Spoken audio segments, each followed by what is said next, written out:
Savez-vous ce que c'est la décennie noire? Qu'est-ce que c'est que la décennie noire? Aux alentours de 1990, en Algérie, le peuple algérien étant à majorité musulmane, voulait appliquer la charia, la loi islamique du Coran et des textes prophétiques. Donc un parti politique se créa au nom du FIS, c'est-à-dire le Front islamique du salut.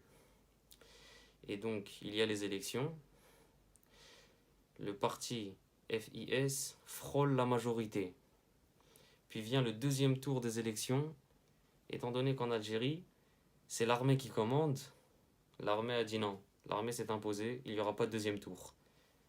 Le peuple algérien est remonté et ne comprend pas la situation, décide de faire un coup d'État, de faire plein de manifestations pour montrer leur désaccord, qui montrent qu'ils veulent faire un deuxième tour. Et puis, ça voulait partir d'une intention à appliquer la loi islamique, puis ça a pris une toute autre tournure. Ça s'est transformé, il y a eu des groupes comme le MIA, le Mouvement Islamique Armé, il y a eu des groupes comme le GIA, Groupe Islamique Armé, et ils se sont créés. C'est des groupes terroristes. Et ces groupes terroristes-là ont décidé de l'appliquer eux-mêmes. Et ils ont fait un carnage en Algérie. Un exemple, ils allaient dans un bar à alcool, ils réunissaient tout le monde du bar.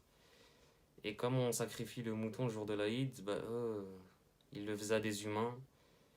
Enfin, vous avez compris, ça se transformait en bain de sang. Et dès que quelqu'un faisait un péché, on va dire écoute de la musique ou quoi que ce soit, ou même pas, tu passes à un barrage, ta tête est bizarre, on te sacrifie comme on sacrifie le mouton le jour de l'Aïd. Et ils ont fait ça à des humains et ça s'est transformé en bain de sang.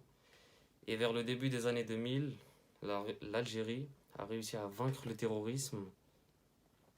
Et c'est donc ça, la décennie noire.